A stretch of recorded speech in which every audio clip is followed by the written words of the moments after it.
Sebuah perjalanan tidak harus selalu dengan kemewahan. Perjalanan sederhana bersama keluarga yang disayangi merupakan suatu kemewahan itu sendiri.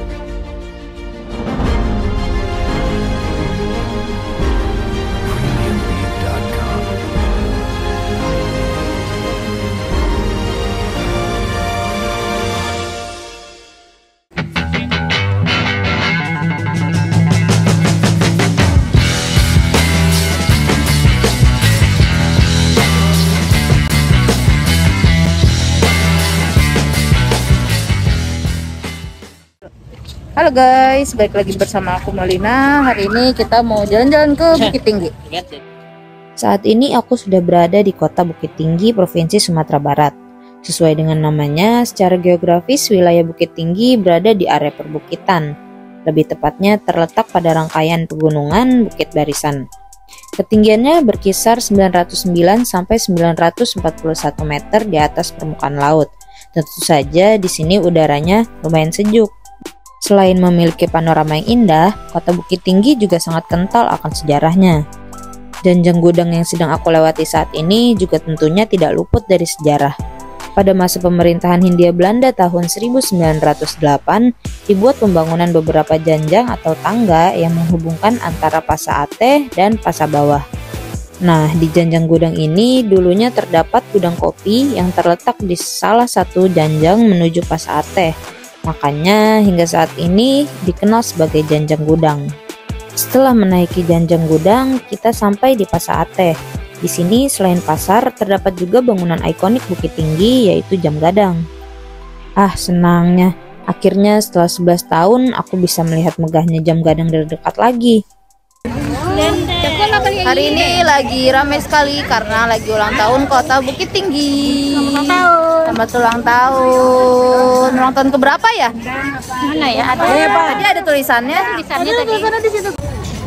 Rame banget guys. Karena lagi liburan sekolah juga mungkin ya. Nah, ini adalah Jam Gadang. Oh iya, Jam Gadang ini punya keunikan loh. Kalian ada yang tahu nggak? Yang tahu tulis di kolom komentar ya. Makan kerupuk mie. Kerupuk mie atau karupuk mie ini juga salah satu makanan khas di Bukit Tinggi teman-teman. Kalau kalian kesini wajib banget cobain ini. Karena judulnya liburan keluarga, destinasi selanjutnya aku dan keluarga akan ke kebun binatang. Dalam rangka hari ulang tahun kota Bukit Tinggi, beberapa destinasi wisata di kota Bukit Tinggi ini gratis loh. Di kawasan ini bukan hanya ada kebun binatang, tapi ada juga area benteng Fort de Kock yang dihubungkan oleh sebuah jembatan bernama Jembatan Limpapeh. Di bagian depan kebun binatang ini kita disambut oleh hewan lama dan alpaka. Ini lama guys, lama, lucu sekali. Ini alpaka. Pengen punya deh satu. Di sini hewan-hewan terlihat lebih dekat dibandingkan kebun binatang di Jakarta, dan binatang-binatangnya juga lebih gemuk-gemuk. Tidak jauh dari kandang gajah dan rusa terdapat sebuah museum kebudayaan Minangkabau. Tapi sebelum masuk ke museum ini, kami makan siang dan sholat dulu. Makan dulu guys, nasinya banyak banget. Di museum ini terdapat banyak jenis barang-barang bersejarah, seperti alat-alat tradisional yang dipakai oleh orang-orang terdahulu, hewan-hewan unik, mata uang lama, dan lain sebagainya.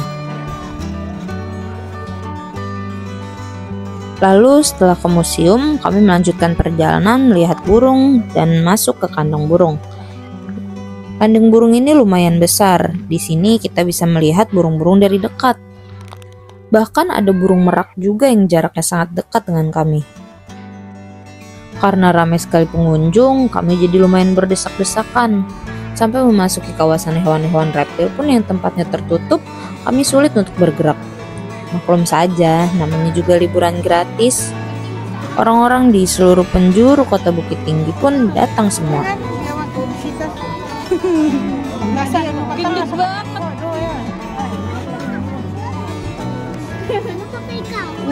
Uya. Bukan, bening coklat namanya.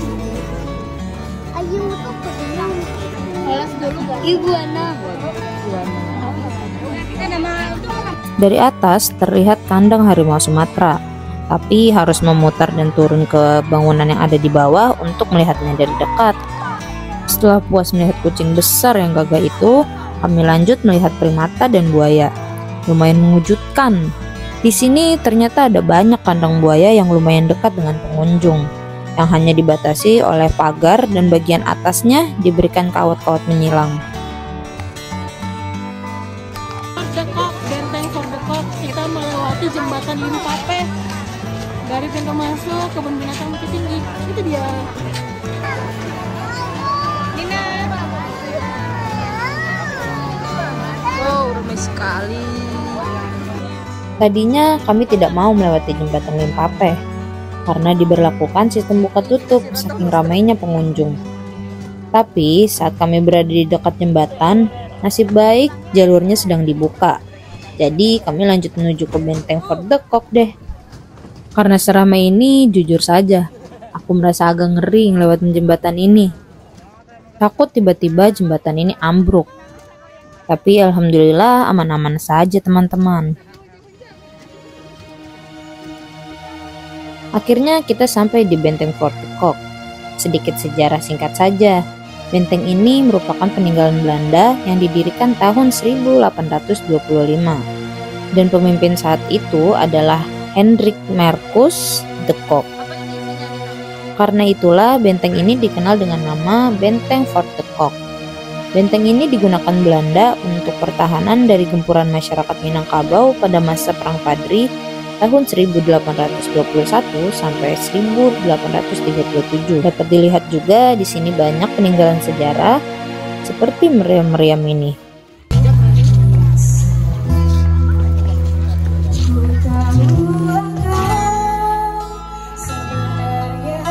Kita lanjut perjalanan lagi.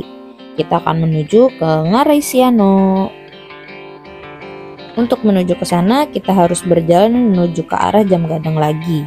Tadinya kami mau naik angkutan umum, tapi karena macet, jadi lebih baik kami berjalan kaki saja.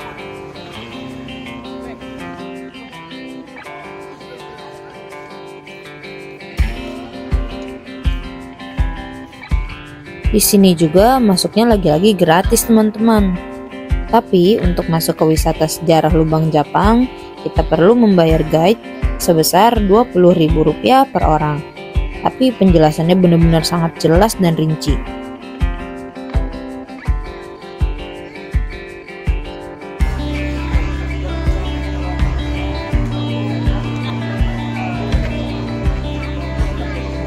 Masa waktu sekitar 20 menit perjalanan.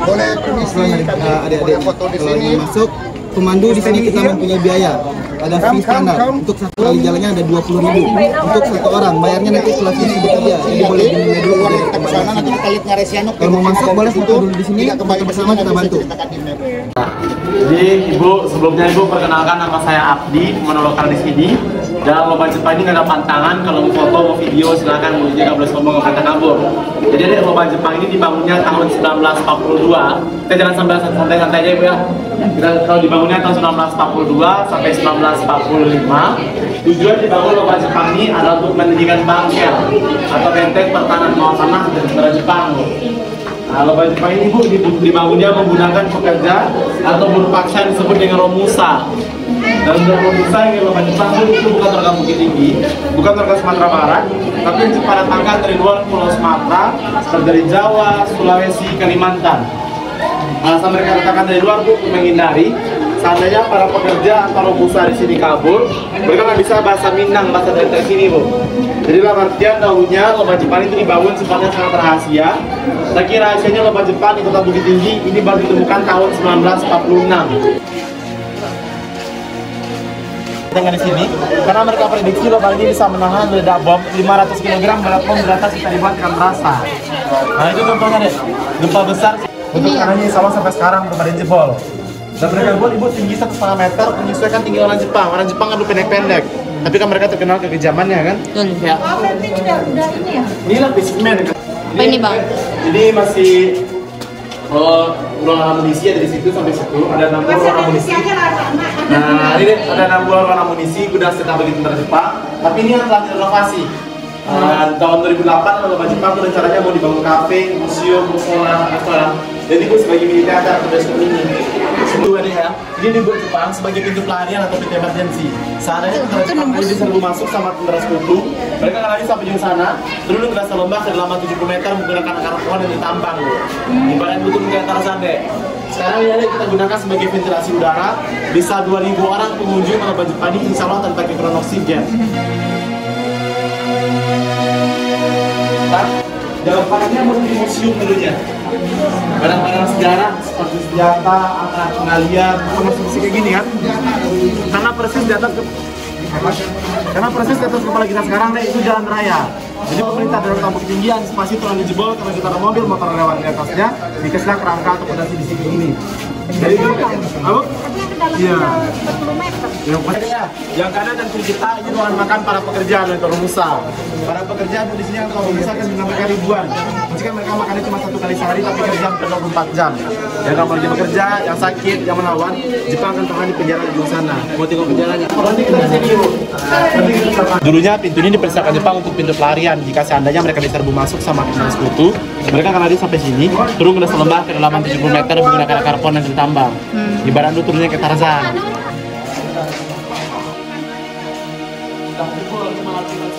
Karena Jepang sendiri prediksi bu, lubang ini bisa menahan dari bom hingga 500 kg berat bom dan habis jembatan antarasa. Jadi deh, sekarang kita di depan penjara, ibu ada deh. Bila tempat yang digunakan Jepang menahan para pekerja, pengusaha, dan yang lagi bekerja sakit melawan mana dan sini. Mereka tadi sini pasti nggak lama-lama kan, cuma 2 sampai 3 hari, ketika mereka siksa bisa-bisa makan tanpa dikasih makan. Kalau asli penjara itu panjangnya 30 meter gitu deh. Nah, jadi sekarang ibu ada deh, kita berada di dapur. Dapur ini kan dapur untuk masak. Dapur ini cuma kamu berbicara seperti ini bu. Ini lubang pembuangan mayatnya. Mau tengok penampakan? Langsung ke sungai. Nih, kalau mau tengok penampakan nih. Dia pengarang yang tersebut dari sini. Masyarakat yang terkait sini dipastikan tidak akan keluar lagi. Laki-laki mereka yang bekerja pengusaha, tapi bukan dalam lomba Jepang di tempat ini sendiri. Mereka bawa pedang dari Bandung, India, Papua, di sana juga lomba Jepang. Nah, yang baru ini kita coba ada kalori, kalori. Kalau Jepang ini Lebarnya? Oh, lebar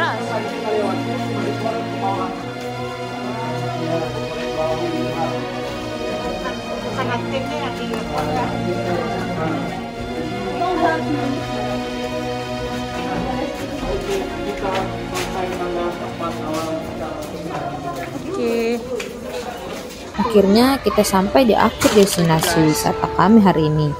Sungguh memanjakan mata. Akhirnya aku bisa melihat keindahan Ngaresiano lagi setelah bertahun-tahun hanya melihat dari foto dan video. Keindahan Kota Bukit Tinggi ini diapit 2 gunung di Sumatera Barat, yaitu Gunung Singgalang dan Gunung Merapi.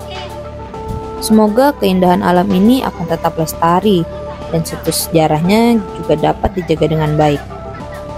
Kalian, terutama anak muda yang nonton video ini, harus tahu juga ya tentang sejarah-sejarah daerah di Indonesia, agar tahu bagaimana pahlawan-pahlawan dan orang-orang terdahulu kita berjuang menjalani kehidupan.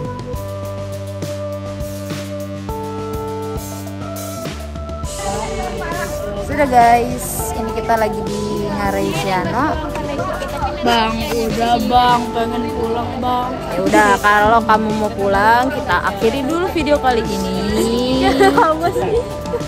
Terima kasih sudah menonton. Jangan lupa like, komen, dan subscribe, share. Dadah. Assalamualaikum warahmatullahi wabarakatuh.